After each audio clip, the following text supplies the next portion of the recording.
Hello दोस्तों, एक बार फिर से आपका स्वागत है आपके अपने चैनल शारदा लर्निंग पॉइंट पे। आज का ये जो सेशन रहने वाला है that is going to be a doubt class.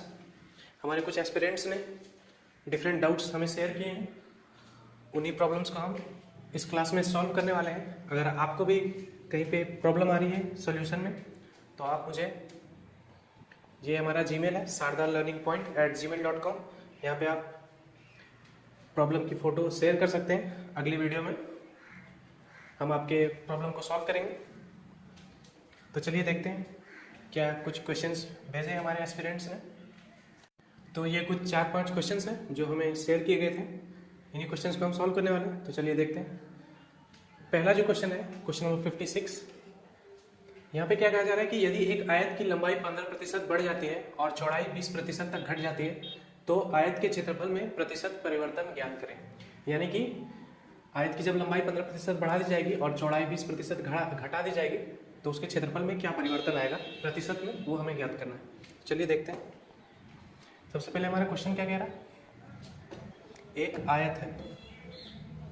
मैंने आपको बताया था जहाँ पे भी मानने की बात आए प्रतिशत में तो सबसे पहले हम क्या 100 मानते हैं। तो यहाँ पे भी हम मान लेंगे लंबाई को भी,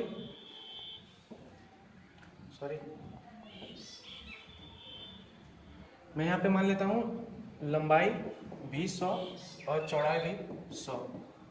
अब आप सोच रहे हो कि ये तो मैंने वर्ग बना दिया, तो सभी वर्ग आयत होते हैं, या ये बात आपको पता होगी, क्योंकि आयत का क्या होता है, आमने सामने की जो भुजाएं वो बराबर होती है। और यहाँ पे भी आप देख सकते हैं आमने सामने की जो भुजाएं होने वाली है वो बराबर होने वाली। तो पहले हमने मान लिया लंबाई 100 है और चौड़ाई भी 100 है। अब हम इसे सॉल्व करते हैं। अगर हम पहले इसका क्षेत्रफल निकालते हैं तो क्या आ जाएगा 100 × 100, यानी कि लंबाई गुना चौड़ाई। तो यहाँ से हमें 10,000 यूनिट आने वाला है इसका क्षेत्रफल। अब क्वेश्चन में क्या कहा गया कि लंबाई जो है वो 15% बढ़ जाती है। तो अगर लंबाई 15% बढ़ जाएगी तो क्या हो जाएगा 115 हो जाएगी लंबाई। और कहा गया है कि चौड़ाई 20% घट जाती है। तो अगर 100 में से 20% चौड़ाई घट जाएगी तो कितना आ जाएगा 80। तब यहाँ से आपकी नई लंबाई और नई चौड़ाई आ गई। अब हम यहाँ से क्षेत्रफल फिर से निकालेंगे दोबारा से। क्षेत्रफल क्या आ जाएगा लंबाई गुने चौड़ाई।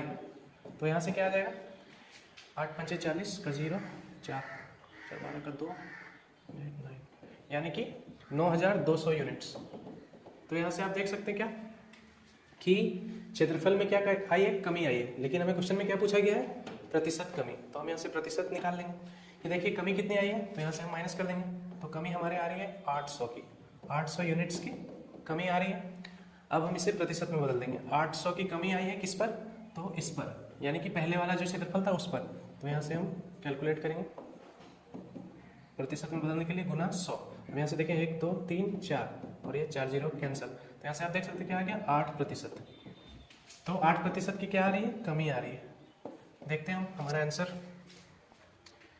यहाँ से आप देख सकते हैं ऑप्शन नंबर सी जो है ये राइट आंसर होने वाला है। आई होप आपको चीज़ें समझ में आ रही होंगी।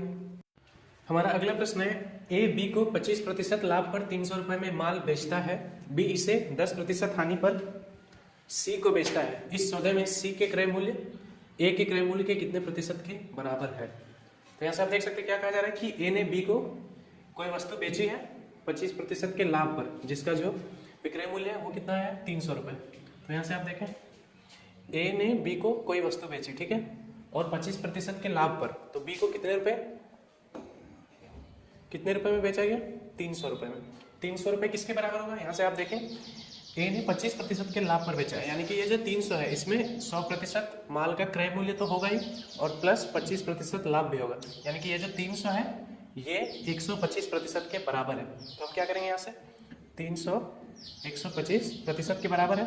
तो क्रय मूल्य निकालने के लिए क्या करेंगे हम 100 से इसे गुना कर देंगे, क्योंकि क्रय मूल्य जो है वो 100% होगा। तो यहाँ से आप देखिए 25 से ये 4 बार में, 25 से ये 5 बार में, तो यहाँ से 5 से 6 बार में, 60 को 4 से करेंगे तो 240 रुपये, यानी कि ए को वो वस्तु क्रय मूल्य कितने की पड़ी होगी 240 रुपये की। तो ए का क्रय मूल्य हो गया 240 रुपये और बी का क्रय मूल्य हो गया 300 रुपये, क्योंकि इसने 300 रुपये में ए से वस्तु खरीदी तो बी का क्रय मूल्य हो गया। अब यहाँ पे क्या कहा जा रहा है कि बी इसे 10% की हानि पर सी को बेचता है, यानी कि बी ने 10% की हानि पे सी को ये माल बेच दिया। तो आप यहाँ से देखें बी का क्रय मूल्य क्या आ रहा है 300 रुपये, तो उसने 10% की हानि पे सी को बेच दिया, यानी कि 300 जो है ये किसके बराबर होगा 100%, क्योंकि ये इसका क्रय मूल्य है।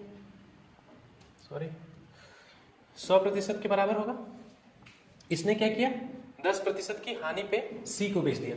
तो 10% की हानि मतलब 100 में से 10 माइनस करेंगे यानी कि 90, तो उसने 90% पे बेच दिया। तो यहाँ से आप देखें 100 से ये 303 बार में 3 9 जा 27 यानी कि 270 रुपये। तो यहाँ से आप देखें क्या सी को कितना पड़ गया क्रय मूल्य, सी को पड़ा 270 रुपये का। अब क्वेश्चन में क्या पूछा गया था, सी का क्रय मूल्य ए के क्रय मूल्य से कितने प्रतिशत के बराबर है, यानी कि सी का जो क्रय मूल्य है वो ए से कितने प्रतिशत है। तो यहाँ से आप देखें सी का क्रय मूल्य क्या है 240 रुपये, 270 रुपये, और ये पूछा गया कि ए का कितना प्रतिशत है, तो हमें कंपेयर करना है ए से। तो ए का क्रय मूल्य क्या है 240 रुपये, तो यहाँ पे हम करेंगे 240 और प्रतिशत में बताना है तो गुना 100। तो यहाँ से आप देख सकते हैं 0 0 कट गया, 3 8 जा 3 9 जा, तो यहाँ से क्या आ गया 900/8। इसे अगर हम सॉल्व करते हैं तो 8 1 जा 8, फिर से 8 1 जा 8, 2 0 8 2 16, 8 25 40, यानी कि 112.5% होने वाला है। ऑप्शन नंबर क्या होगा, ऑप्शन बी आपका राइट आंसर होगा।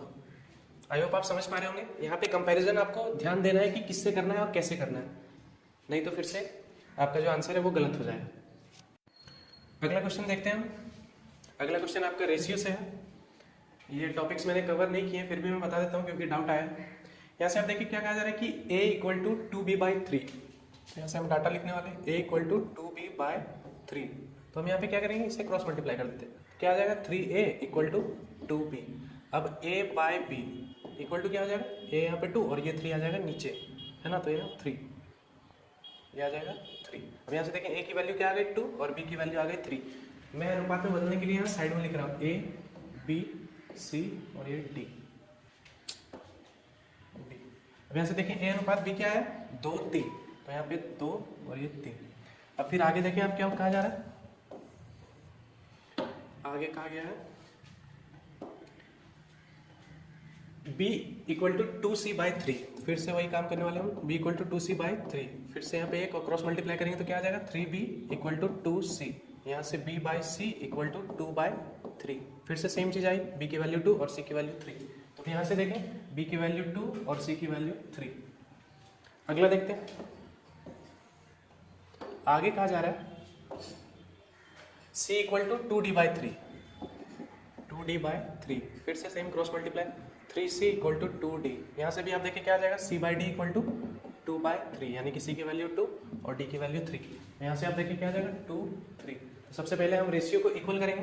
तो यहाँ से आप देखें यहाँ पे इक्वल करने के लिए यहाँ पे भी 3 लिखेंगे, यहाँ पे भी 3। हम यहाँ पे क्या करते हैं, जो भी पास में होता है हम वही चीज़ कॉपी कर देते हैं। अब ये यहाँ पे 2 लिखाएगा क्योंकि ये इसके पास में है, फिर यहाँ पे 2 पास में है तो यहाँ पे 2 2 और यहाँ पे 3। अब इसे मल्टीप्लाई करते हैं हम, 2 2 4 2 8, 3 2 6 2 12, 3 3 9 2 18, 3 3 9 3 27। तो ये आया हमारा रेशियो। अब यहाँ पे देखिए क्वेश्चन में क्या पूछा गया, तो b तथा d का अनुपात ज्ञात कीजिए, यानी कि b/d पूछा गया। तो b अनुपात d आप देखें, b की वैल्यू है 12 और d की वैल्यू है 27। तो b अनुपात d क्या हो जाएगा 12:27। तो आपको पता होगा कि अनुपात जो है वो क्या होता है सिंपलेस्ट फॉर्म। तो अगर ये कट रहा है तो हम कटा देंगे, 3 4 जा 12 और ये 3 9 जा 27। तो हमारा b/d क्या आ जाएगा 4:9। तो यहाँ से देखें आप 4/9 ये करेक्ट आंसर है, क्योंकि हम इसे 4/9 के तौर पर भी लिख सकते हैं। हमारा अगला प्रश्न साझेदारी यानी कि पार्टनरशिप से है।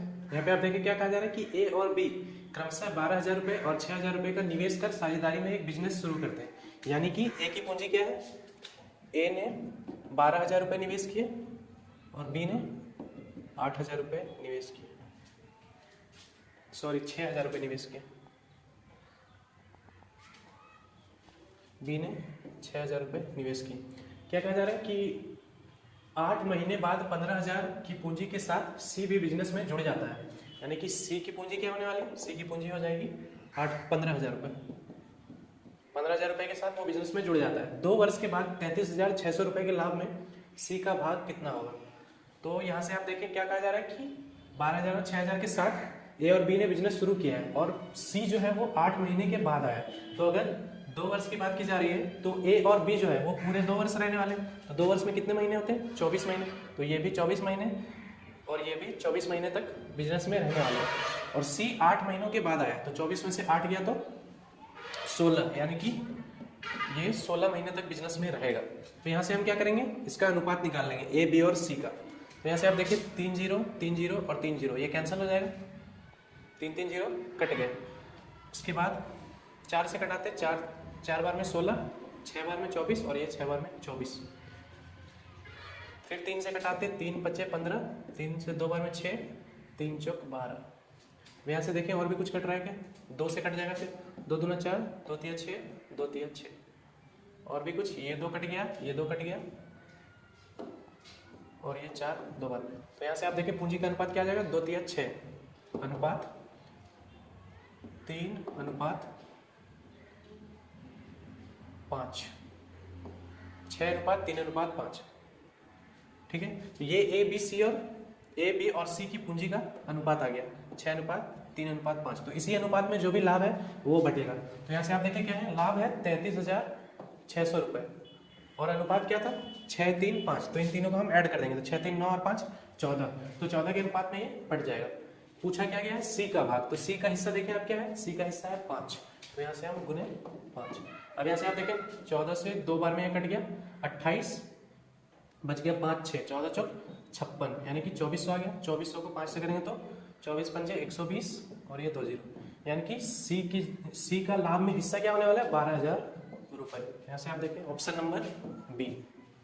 आई होप आप समझ पा रहे होंगे। सबसे पहले क्या करना है, हमें जो भी पूंजी है और जितने टाइम के लिए वो इस बिजनेस में रह रहे हैं उनसे हम अनुपात ज्ञात करेंगे उनकी पूंजी का। तो यहाँ से मैंने अनुपात ज्ञात किया ए बी सी, ये ए अनुपात बी अनुपात सी आ गया। उसके बाद फिर हमें जिस अनुपात में उन्होंने पूंजी लगाई है उसी अनुपात में लाभ को बांट देना है। I hope this is clear. हमारा अगला प्रश्न टाइम एंड वर्क पोर्शन से है। यहाँ पे क्या पूछा जा रहा है कि पी और क्यू एक कार्य को क्रमशः 12 दिन और 16 दिन में कर सकते हैं। पी ने अकेले काम शुरू किया, कितने दिनों के बाद क्यू को पी के साथ काम करना चाहिए ताकि कार्य 9 दिनों में समाप्त हो जाए। तो यहाँ पे आप 2 अप्रोचेस यूज कर सकते हैं। पहला तो कॉन्सेप्चुअली जाएंगे और दूसरा हम ऑप्शन यूज कर सकते हैं। तो दोनों ही तरीकों से मैं बताऊंगा आपको। यहाँ पे आप देखें क्या कहा जा रहा है कि पी और क्यू में कार्य को, सबसे पहले हम कार्य निकाल लेते हैं। पी क्यू, पी कितने दिनों में कर सकता है, 12 दिनों में, और क्यू 16 दिनों में। तो यहाँ से आप देखें कार्य क्या आता है, एलसीएम इन दोनों का, तो 12 16 का एलसीएम क्या हो जाएगा, 48। तो यहाँ से आप देखिए एफिशिएंसी निकालते हैं। अगर 12 दिनों में कर रहा है तो इसकी दर आ जाएगी 4 की दर से ये काम कर रहा होगा और ये 3 की दर से काम कर रहा होगा। यहाँ तक समझ पाए होंगे आप। आगे क्या कहा जा रहा है कि पी ने अकेले काम शुरू किया, कितने दिनों के बाद क्यू को पी के साथ काम करना चाहिए ताकि कार्य 9 दिनों में समाप्त हो जाए। तो यहाँ से आप देखिए क्या कहा जा रहा है कि पी ने अकेले काम शुरू किया, यानी कि क्यू अभी शामिल नहीं हुआ है, और कहा जा रहा है कि कार्य 9 दिनों में समाप्त तो हो जाना चाहिए। तो क्यू कितने दिनों के बाद शामिल होगा। तो यहाँ से आप एक बात समझ सकते हैं कि पी शुरुआत से लेकर अंत तक काम करने वाला है। तो हम सबसे पहले पी से 9 दिन काम करवा देते हैं। तो अगर पी 9 दिन तक काम करेगा 9 दिनों तक पी की पावर है 4, तो 4 की दर से अगर 9 दिनों तक ये काम करता है तो क्या हो जाएगा, 9 चौक 36, यानी कि 36 काम तो पी ने अकेले ही समाप्त कर दिया। तो यहाँ से आप माइनस कर लेंगे, 48 में से 36 गया तो कितने बच गए, 12, यानी कि ये जो 12 काम है यही काम कौन करेगा, क्यू करेगा। अब आप देखें क्यू की पावर क्या है, 3 है, 3 की दर से 12 काम करने के लिए कितना टाइम लगने वाला है, 3 चौक 12, यानी कि 4 दिन। अब आपको यहाँ पे खुश होने की जरूरत नहीं है क्योंकि ये 4 आंसर नहीं होगा, ये 4 दिनों में काम को समाप्त कर सकता है। अब यहाँ से आप देखें टोटल तो 9 दिन लगने वाले हैं, यानी कि ये अंतिम 4 दिनों में काम में शामिल होगा। और यहाँ पे क्या पूछा गया है, कितने दिनों के बाद क्यू को पी के साथ काम करना चाहिए, यानी कि कितने दिनों के बाद वो शामिल होगा। तो यहाँ से उसने अगर 4 दिन काम किया तो यहाँ से आप समझ सकते हैं कि 9 दिनों में से 4 दिन अगर उसने काम किया यानी कि वो 5 दिन के बाद शामिल होगा। आई होप कि पॉइंट क्लियर है। अगर नहीं तो आप फिर से एक बार शुरू से ये वीडियो को दोबारा से सुने, क्योंकि यहाँ पे बहुत लोगों का मिस्टेक होता है। दूसरा जो अप्रोच है वो है ऑप्शन का। तो यहाँ से आप ऑप्शन लगाएं, जितनी जल्दी आप लगा सकते हैं उतनी जल्दी ही बन जाएगा। तो रैंडम आपको चूज करना है, कोई भी ऑप्शन आप ले सकते हैं। यहाँ पे आप देखें अगर कहा जा रहा है कि 3 दिन, अगर मैं ये ऑप्शन लेता हूँ तो अगर 3 दिनों तक, 3 दिन के बाद अगर क्यू शामिल होगा तो सबसे पहले तो 3 दिन तक पी से काम करवा देना है। तो 3 दिन तक अगर पी काम करेगा तो 4 गुना 3 यानी कि 12 काम कर दिया पी ने, तो बच गए कितने, 36 काम। अब 36 काम है और ये दोनों मिलके करेंगे तो 4 और 3 7। तो यहाँ से आप देखें 36 तो कट नहीं रहा है और यहाँ पे सारे जो दिन है वो होल नंबर में है, तो यानी कि 36 7 से कटेगा नहीं, इसका मतलब ये ऑप्शन गलत है, तो आपको ये नहीं लेना है। अगर दूसरा ऑप्शन हम चुनते हैं 5, जो कि राइट आंसर भी है इसका। यहाँ से आप देखें 5 से क्या करवाना है, सबसे पहले 5 दिनों में पी से काम करवा देना है। तो अगर पी 5 दिन तक काम करेगा तो 4 की दर से 5 दिन में 20 काम खत्म हो गया। अब देखिए क्यू आ गया, 4 दिन के लिए अब क्यू काम करेगा, क्योंकि 5 दिन पहले ही पी ने काम कर लिया है। अब यहाँ से देखें पी प्लस क्यू, यानी कि 4 और 3 7, 20 काम अगर हो गया है तो बच गए कितने, 28 काम। 28 काम को 4 और 3 7 से करेंगे, 7 चौक 28। तो यहाँ से आप देखें इधर ये इसने 5 दिन तक काम किया था और यहाँ पे 4 दिन, तो 9 दिन में काम समाप्त हो गया। तो कुछ इस तरह से आप ऑप्शन अप्रोच का यूज कर सकते हैं। I hope this is clear. और जैसा कि मैंने बताया, अगर आपको भी कहीं पे डाउट है तो आप जो मैंने ईमेल दिया था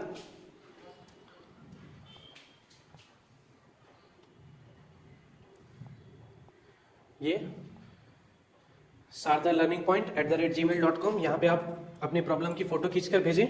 मैं एज सुन एज पॉसिबल आपकी जो प्रॉब्लम है उसे सॉल्व करने की कोशिश करूंगा। Thank you so much for watching and have a good day.